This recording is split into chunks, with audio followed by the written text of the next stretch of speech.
Welcome to day one of the Feast of the 3 Days of the Writing of the Book of the Law. If you have a copy of the Book of the Law with you, you may wish to read along. But before I begin, I'm going to read what Crowley wrote concerning the details of the book's dictation on April 8th, 9th, and 10th in Cairo.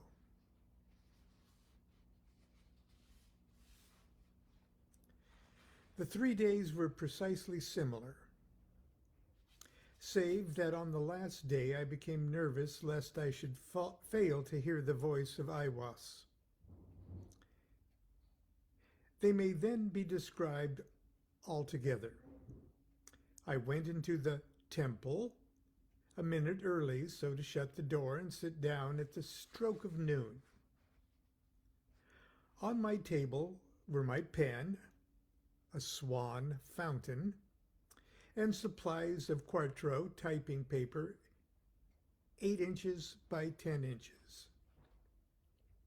I never looked around the room at any time. The voice of Aiwass came apparently from over my left shoulder and from the furthest corner of the room. It seemed to echo itself in my physical heart in a very strange manner, hard to describe. I have noticed similar phenomenon when I have been writing for when I've been waiting for a message fraught with great hope or dread. The voice was passionately poured, as if Aiwass were alert to the time limit. I wrote 65 pages of this present essay, he's talking about what he's writing right here, at about my usual rate of composition, in about 10.5 hours against the 3 hours of the 65 pages of the Book of the Law. I was pushed hard to keep the pace. The manuscript showed it clearly enough. The voice was of deep timbre, musical and expressive, its tones solemn, voluptuous, tender, fierce, or aught else as suited the moods of the message.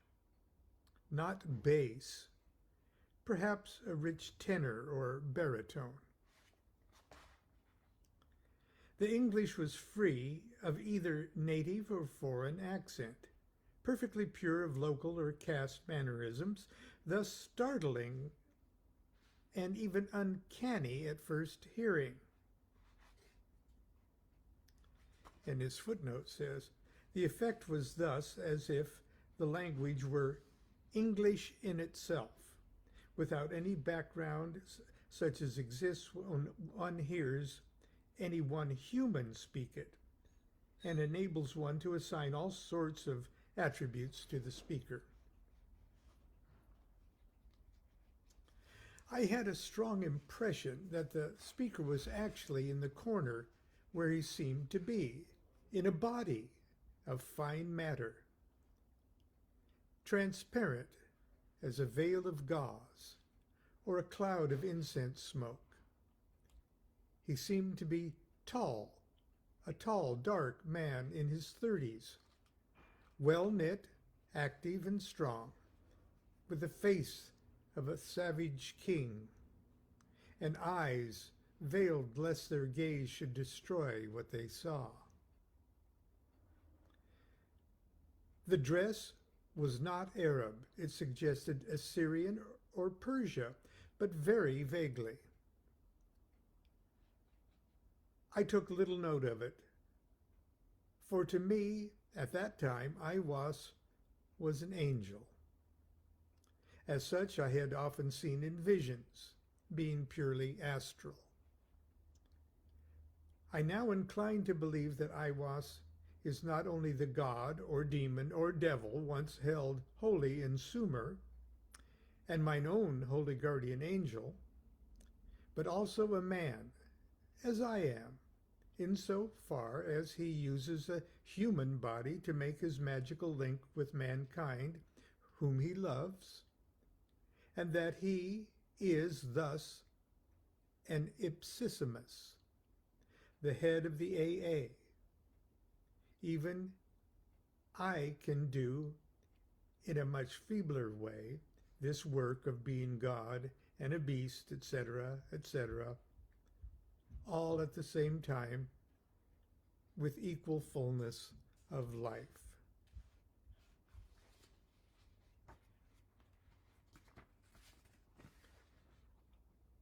The Book of the Law.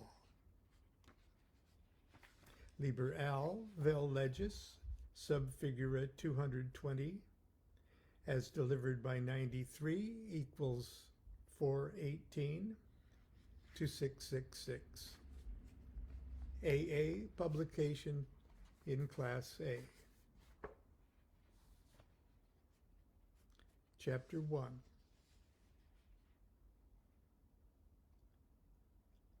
Had the manifestation of Nuit, the unveiling of the company of heaven. Every man and every woman is a star. Every number is infinite. There is no difference. Help me, O warrior lord of Thebes, in my unveiling before the children of men. Be thou Hadit, my secret center, my heart and my tongue. Behold, it is revealed by Aiwas, the minister of Hur-Par-Krat. The Cobs is in the Ku, not the Ku in the Cobs. Worship then the Cobs, and behold my light shed over you. Let my servants be few and secret. They shall rule the many and the known. These are fools that men adore. Both their gods and their men are fools. Come forth, O children, under the stars, and take your fill of love. I am above you and in you.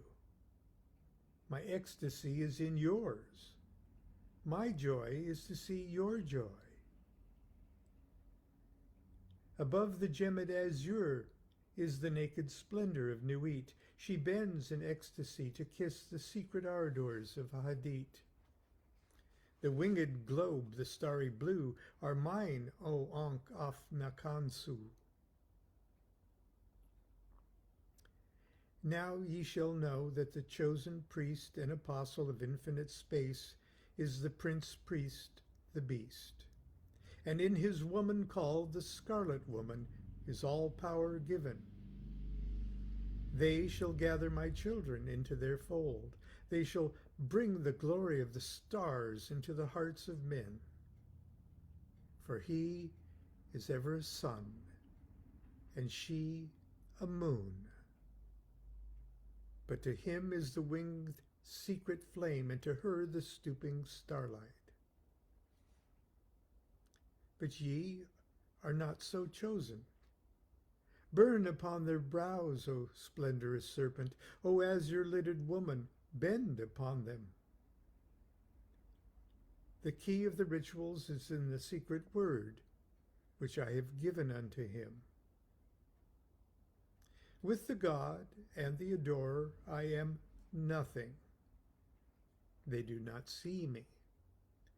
They are as upon the earth. I am heaven, and there is no other God than me and my Lord Hadit. Now therefore I am known to ye by my name Nuit, and to him by a secret name which I will give him when at last he knoweth me. Since I am infinite space, and the infinite stars thereof, do ye also thus bind nothing. Let there be no difference made among you between any one thing and any other thing, for thereby there cometh hurt. But whoso availeth in this, let him be the chief of all. I am Nuit, and my word is 6 and 50. Divide add, multiply, and understand. Then saith the prophet and slave of the beauteous one, Who am I? And what shall be the sign? So she answered him, bending down, a lambent flame of blue, all touching, all penetrant, her lovely hands upon the black earth, and her lithe body arched for love, and her soft feet not hurting the little flowers. Thou knowest. And the sign shall be my ecstasy, the consciousness of the continuity of existence, the omnipresence of my body. Then the priest answered and said unto the Queen of Space, kissing her lovely brows, and the dew of her light bathing his whole body in a sweet-smelling perfume of sweat, O Nuit, continuous one of heaven, let it be ever thus, that men speak not of thee as one, but as none. And let them speak not of thee at all, since thou art continuous. None breathe the light faint and fairy of the stars, and two. For I am divided for love's sake, for the chance of union. This is the creation of the world, that the pain of division is as nothing, and the joy of dissolution all. For these fools of men and their woes care not thou at all, they feel little. What is balanced by weak joys. But ye are my chosen ones. Obey my prophet, follow out the ordeals of my knowledge, seek me only. Then the joys of my love will redeem ye from all pain. This is so, I swear it by the vault of my body, by my sacred heart and tongue, by all I can give, by all I desire of ye all. Then the priest fell into a deep trance or swoon, and said unto the Queen of Heaven, Write unto us the ordeals, write unto us the rituals, write unto us the law. But she said, The ordeals I write not. The rituals shall be half known and half concealed. The law is for all. This that thou writest is a threefold book of law. My scribe, Onkof Nakansu, the priest of the princes, shall not in one letter change this book. But lest there be folly, he shall comment thereupon by the wisdom of Ra-Hur-Ku-It. Also the mantras and spells, the obeya and the wanga, the work of the wand and the work of the sword, these he shall learn and teach. He must teach, but he may make severe the ordeals. The word of the law is thelema. Who calls us Thelemites will do no wrong, if he look but close into the word, for there are therein three grades, the hermit, the lover, and the man of earth. Do what thou wilt shall be the whole of the law. The word of sin is restriction. O man, refuse not thy wife if she will. O lover, if thou wilt, depart. There is no bond that can unite the divided but love. All else is a curse. Accursed be it to the aeons, hell.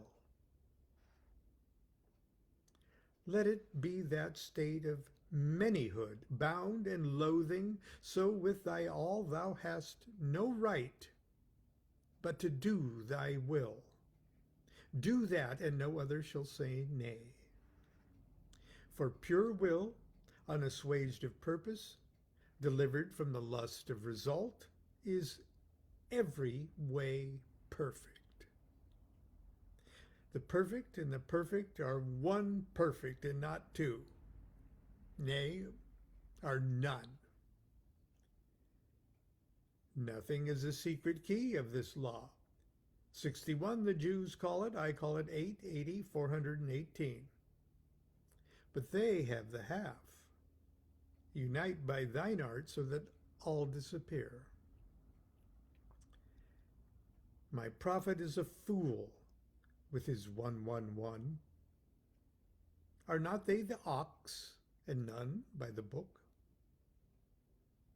Abrogate are all rituals, all ordeals, all words and signs. Rahur-Kuit hath taken his seat in the east at the equinox of the gods. And let Asar be with Isa, who also are one. But they are not of me. Let Asar be the adherent, Isa the sufferer. Hur in his secret name and splendor is the Lord initiating. There's a word to say about the hierophantic task. Behold, there are 3 ordeals in one, and it may be given in 3 ways. The gross must pass through fire. Let the fine be tried in intellect, and the lofty chosen ones in the highest. Thus ye have star and star, system and system. Let not one know well the other.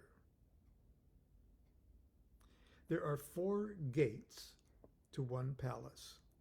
The floor of that palace is of silver and gold. Lapis lazuli and jasper are there, and all rare scents, jasmine and rose, and the emblems of death. Let him enter in turn, or at once, the 4 gates. Let him stand on the floor of the palace. Will he not sink? Ho, warrior, if thy servant sink. But there are means and means. Be goodly, therefore. Dress ye all in fine apparel. Eat rich foods and drink sweet wines and wines that foam. Also take your fill and will of love as ye will, when, where, and with whom ye will. But always unto me. If this be not aright, if ye confound the space mark, saying they are one, or saying they are many, if this ritual be not ever unto me, then expect the direful judgments of Rahur-Kuit. This shall regenerate the world, the little world, my sister, my heart, and my tongue, unto whom I send this kiss. Also, O scribe and prophet, though thou be of the princes, it shall not assuage nor absolve thee. But ecstasy be thine, and joy of earth, ever to me, to me. Change not as much as the style of a letter, for behold, thou, O prophet, shalt not behold all these mysteries hidden therein. The child of thy bowels, he shall behold them. Expect him not from the east, nor from the west, for from no expected house cometh that child. Aum. All words are sacred, and all prophets are true, save only that they understand a little. Solve the first half of the equation, leave the second unattacked. But thou hast all in the clear light, and some, though not all, in the dark. Invoke me under my stars. Love is the law, love under will. Nor let the fools mistake love, for there are love and love. There is the dove, and there is the serpent. Choose ye well. He, my prophet, hath chosen, knowing the law of the fortress and the great mystery of the house of God. All these old letters of my book are right, but Sadi is not the star. This is also secret, my prophet shall reveal it to the wise. I give unimaginable joys on earth, certainty, not faith, while in life, upon death, peace, unutterable, rest, ecstasy. Nor do I demand aught in sacrifice. My incense is of resinous woods and gums, and there is no blood therein, because of my hair, the trees of eternity. My number is 11, as all their numbers, who are of us. The five-pointed star with a circle in the middle, and the circle is red. My color is black to the blind, but the blue and gold are seen of the seen. Also I have a secret glory for them that love me. But to love me is better than all things. If under the night stars in the desert thou presently burnest mine incense before me, invoking me with a pure heart, and the serpent flame therein, thou shalt come a little to lie in my bosom. For one kiss wilt thou then be willing to give all. But whoso gives one particle of dust shall lose all in that hour.